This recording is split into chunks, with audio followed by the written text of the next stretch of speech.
మనము సమంత గారి గురించి మాట్లాడుకుంటే తను ఆరోగ్యపరంగా ఎన్ని హర్డల్స్ ఫేస్ చేసిందో మనం చూసాము. ఈ ఏదైతే తను హెల్త్ ఇష్యూస్ని ఫేస్ చేస్తుందో దీని కారణంగా తను కొన్ని రోజుల నుంచి స్క్రీన్కి అయితే దూరంగా ఉన్నారు. కానీ ఇప్పుడు మాత్రం తనకి వరుసపెట్టి సినిమా అవకాశాలు వస్తున్నాయి. సో ఇద్దరు ప్రముఖ డైరెక్టర్స్తోని తను వర్క్ చేయబోతుంది, ప్రముఖ హీరోస్తోని అని చెప్పేసి మనకి వార్తలు వస్తున్నాయి. ఇందులో వాస్తవం ఉందంటారా మరి? సమంత యాక్చువల్గా అట్లీకి సమంత అంటే చాలా ఇష్టం. Not only Atlee, even Sukumar గారికి కూడా నిన్న కాకముందే చెప్పాను. అప్పట్లో మన స్వీటీ అనుష్క అంటే ఎంతమందికి ఇష్టమో ఆ తర్వాత చాలామంది ఇష్టపడే ఒక మంచి హీరోయిన్ ఎవరన్నా అంటే సమంత అని చెప్పుకోవచ్చు. ఈవెన్ అదేంటిది బాలయ్య అన్స్టాపబుల్లో అల్లు అరవింద్ గారు అండ్ సురేష్ బాబు గారిని కూర్చోబెట్టారు. వాళ్ళిద్దరిని కూర్చోబెట్టి మీ ఫేవరెట్ హీరోయిన్ ఎవరంటే ఇంకెవరు సమంత అని చెప్పేశాడు బ్లైండ్గా. అందుకే అల్లు అరవింద్ గారు కూడా సమంత మీద శామ్జామ్ అని ఒక ప్రోగ్రామ్ కూడా క్రియేట్ చేశారు. అప్పుడు ఆ పిల్ల చాలా హెల్తీగా ఉంది కాబట్టి ఏదో నెట్కు వచ్చింది. ఇప్పుడు కొంచెం ఆరోగ్యపరంగా కొంచెం ప్రాబ్లం ఫేస్ చేస్తుంది. అయినప్పటికీ అల్లు అర్జున్ సరసన అట్లీస్ట్ ఒక సాంగ్ అన్న చేయగలిగింది. ఆ సాంగ్ ఇప్పటివరకు ఉన్న ఐటమ్ సాంగ్స్లో అదే పెద్ద హిట్. ఆ తర్వాత సుకుమార్ గారికి కూడా సమంతతో పనిచేయాలని ఉంది. అండ్ అట్లకి కూడా సమంత పనిచేయాలని జవాన్లో తీసుకుందాం అనుకున్నాడు షారూఖ్ ఖాన్ పక్కన. ఏంటో కొంచెం ఆరోగ్యం రీతిలో బాగాలేక అవి కూడా అన్ని యాక్షన్ సినిమాలు అవ్వడం, కొంచెం రెస్ట్ కావాల్సి రావడం. ఎందుకు నా వల్ల వాళ్ళ ప్రాజెక్ట్కి ఇబ్బంది, అంత పెద్ద పెద్ద ప్రాజెక్టు ప్రజెంట్ ఏదో బాగానే ఉన్నా కదా, అదే లేడీ ఓరియంటెడ్ లాంటి సినిమాలు అనుకో, నా మీద ఆధారపడే కొంతమంది ఉంటారు కాబట్టి నేను డేట్లు ఇచ్చినప్పుడు ఏదో చేసుకుంటారు. ఇంత పెద్ద పెద్ద ప్రాజెక్ట్లో నేను భాగమయ్యాను అనుకో, నా వల్ల వాళ్ళందరూ ఇబ్బంది పడ్డం నాకు ఇష్టం లేదని పెద్ద పెద్ద ప్రాజెక్ట్స్ అన్నిటి నుంచి తప్పుకుంది పాపం. ఆ తర్వాత ఇప్పుడు అయినా సరే అట్లీ ఇలాంటి వాళ్ళు ఏం చేశారు, లియోలో త్రిషన్ ఎలా డిజైన్ చేశాడో అలాగే డిజైన్ చేస్తా నీ క్యారెక్టర్ కూడా, పెద్దగా నువ్వేం కష్టపడాల్సిన అవసరం ఉండదు, ఆ టైంలో షెడ్యూల్స్ నేను మేనేజ్ చేసుకుంటా. అండ్ నెక్స్ట్ నువ్వు ఒక షెడ్యూల్లో ఉన్నావంటే 5 days ముందు 5 days తర్వాత వరకు నేను ఆ షెడ్యూల్ని అలాగే బ్లాక్ చేసుకుంటా, టైట్ పెట్టుకోను. సో అప్పుడు కొంచెం అటు ఇటు నీకు ఇబ్బంది జరిగినా సరే నాకు సెట్ అయిపోతుంది. ఆ టైంలో నీ సీన్స్ ఉంటే నీ వరకే షూట్ ఉండేలాగా నేను ప్లాన్ చేసుకుంటా. రేర్గా కాంబినేషన్ సెట్ చేసుకుంటా, అవి కూడా అనుకూలమైన వాతావరణంలో చేస్తా. నీకు ఎక్కువ జర్నీ లేకుండా చూసుకునే లొకేషన్స్లోనే చేస్తా. ఇన్ని చెప్తున్నాడు అంటే ఒక హీరోయిన్ అంటే డైరెక్టర్కి ఎంత ఇష్టమో అర్థమవుతుంది.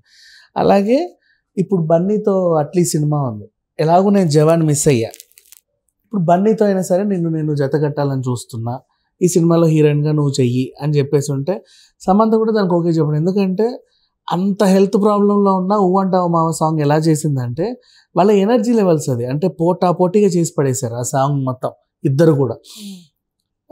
అండ్ మన ఇంటి మనిషిలాగా చూసుకుంటారు వాళ్ళు కూడా. ఇప్పుడు ఆ అల్లు ఫ్యామిలీ సమంతని అట్లా అంటే ఆవిడకి కూడా కొంచెం అరే మనోళ్ళు అనే ఒక ధైర్యము అండ్ కొంచెం అటు ఇటైనా అడ్జస్ట్ అయ్యే వాళ్ళే అనే ఒక ధీమా. సో ఓకే చెప్పేసింది.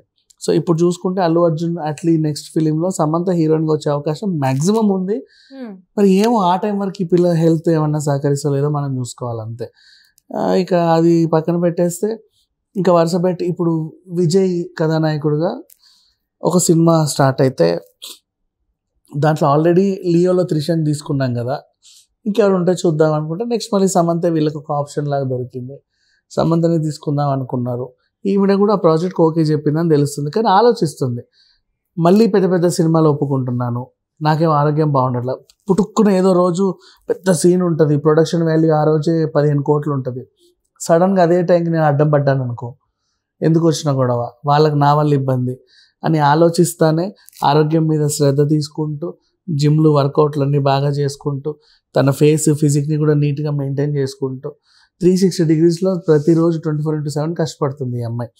రీజన్ ఎందుకు కష్టపడాల్సిన ఎందుకు అమ్మ నువ్వు రిటైర్ అయిపోవచ్చు కదా నువ్వు అంటావు, కానీ ఇంకా సమంత కావాలి మేము చూస్తామనే అభిమానులు ఉన్నారు.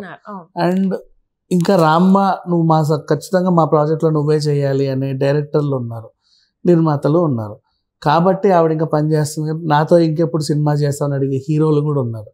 కాబట్టి ఆమె ఇంకా పనిచేస్తుంది తప్ప పెద్ద విషయం ఏం కాదు. ఇప్పుడు పని చేయకపోతే సమంతకి పూట గడవదు అనే విషయం కూడా ఏం లేదు. కానీ జస్ట్ జనాల కోసం. ఇప్పుడు అంత ఎందుకు, అనుష్క సైజు దూరం అయితే అందరూ ఎంత బాధపడ్డారు. ఇప్పటికీ తను ఎప్పుడు స్క్రీన్ మీద కనిపిస్తుంది అని చెప్పేసి వెయిట్ చేసే వాళ్ళు ఉన్నారు. సో అలా ఆ స్టార్డమ్ ఈ అమ్మాయికి వచ్చింది కాబట్టి వీళ్ళ కోసమైనా ఆ పిల్ల నటించాలి. అందుకే వీళ్ళ కోసమే ఎదురీడుతుంది ఉన్న ప్రాబ్లమ్స్ అన్నిటితోని. గుళ్ళు గోపురాలు తిరుగుతుంది, మనశ్శాంతి కోసం మెడిటేషన్లు చేస్తుంది, వర్కౌట్లు చేస్తుంది. అండ్ అంతకంత గ్లామర్ కాపాడుకోవాలి ఎన్ని జర్నీలు చేసినా. అండ్ దానికి తగ్గట్టు మళ్ళీ యాక్టింగ్ కసరత్తులు చేస్తా, అందరితో టచ్లో ఉంటా, కష్టపడట్లేదని మాత్రం కాదు. సో ఇక సమంత విషయానికి వస్తే ఇప్పటికీ తన రెమ్యునరేషన్ అలాగే ఉంది, తన స్టార్డమ్ అలాగే ఉంది. అండ్ ఎవరైనా సరే ఒక హీరోయిన్కి పెళ్ళయింది అంటే ఆ వైపు తొంగి చూడడం మానేస్తారు. కానీ సమంత అట్లా కాదు, పెళ్ళైనా కూడా మళ్ళీ అదే స్టార్డమ్ని కొనసాగించింది. నెక్స్ట్ సరే పెళ్ళయి విడాకులు కూడా అయ్యాయంట పెద్ద హీరోతో అంటే కూడా కొంతమంది తొంగి చూడడం మానేస్తారు. అయినా సరే మాకు సమంతే కావాలనే వాళ్ళు ఉన్నారు. ఇప్పటికీ అభిమానులు అలాగే ఉన్నారు, ఆమె బ్రాండ్స్ అలాగే ఉన్నాయి. తను ప్రమోట్ చేసే బ్రాండ్స్ వాటి వాల్యూస్ కూడా అలాగే ఉన్నాయి. అంటే రీసెంట్ టైమ్స్ లో తను కొంత న్యూస్ లో కూడా వైరల్ అవుతున్న విషయం మనం చూసాం. అంటే తెలంగాణలో ఫోన్ ట్యాపింగ్ వ్యవహారం తన పేరు వచ్చింది. అంటే ఇలా ఫోన్ ట్యాపింగ్ వల్లనే తన పర్సనల్ లైఫ్ కొంచెం డిస్టర్బెన్స్ అయింది, దాని వల్లనే డివోర్స్ అనేవి అయినాయి అని చెప్పేసి కూడా వార్తలు వచ్చాయి. సో అంటే నిజంగానే అప్పుడు అంత డిస్టర్బ్ అవ్వడానికి కారణం ఇదొక రీజన్ అనుకోవచ్చు మరి. అండ్ అదొక డిస్టర్బెన్స్ అనుకోకుండా అంటే మళ్ళీ పాత గాయాన్ని తవ్వి తీశారు.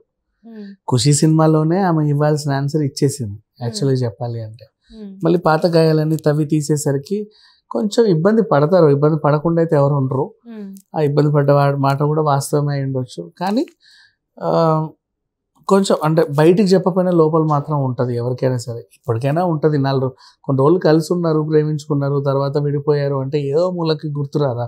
అంటే మొన్న రీసెంట్ గా మనం చూసాము ఒక యాప్, ఒక ఏంటంటే ఓటీటీ ప్లాట్ఫామ్ వాళ్ళు ఒక సినిమాల గురించి వాళ్ళు పిలిస్తే వాళ్ళిద్దరు ఒక స్టేజ్ పైన ఉండి వాళ్ళ ఎక్స్ప్రెషన్స్ వల్ల అది చూస్తే కూడా వాళ్ళు స్టిల్ అనిపిస్తుంది కదా. మన అమెజాన్ ప్రైమ్ వాళ్ళ అప్కమింగ్ సినిమాలు, వెబ్ సిరీస్ అన్నిటికి సంబంధించి ఒక ఈవెంట్ నిర్వహిస్తే దూత చేశాడు కాబట్టి దాని పార్ట్ 2 ఉంది కాబట్టి ఆయన వచ్చాడు, సిటాడెల్ ఉంది కాబట్టి ఈవిడ వచ్చింది. ఆ ఈవెంట్లో భాగం అవ్వాల్సి వచ్చింది. అంతే తప్పితే ఇంకా కాసేపు మరి ఎలా ఉన్నారో, ఆ ఇబ్బందులు ఎలా ఫీల్ అయ్యారో, అంతమంది జనాలు ఉన్నప్పుడు వీళ్ళకేమో ఇద్దరు కలిపి అయితే స్టేజ్ మీదకి ఎవరు పిలవరుగా. సో ఇబ్బంది పడ్డ మాట అయితే వాస్తవమే. బట్ ఇక అది తప్పదు వాళ్ళకి, ఇక ఎక్కడికి వెళ్ళినా ఫేస్ చేస్తూనే ఉండాలి. సో ఇప్పుడు వచ్చే కాలంలో అయితే సమంత గారు ఇంకా మంచి సినిమాలతో ముందుకు వస్తారని మనం విష్ చేయాలి ఇంకా తనకి. Right, thank you so much అండి. Thank you so much.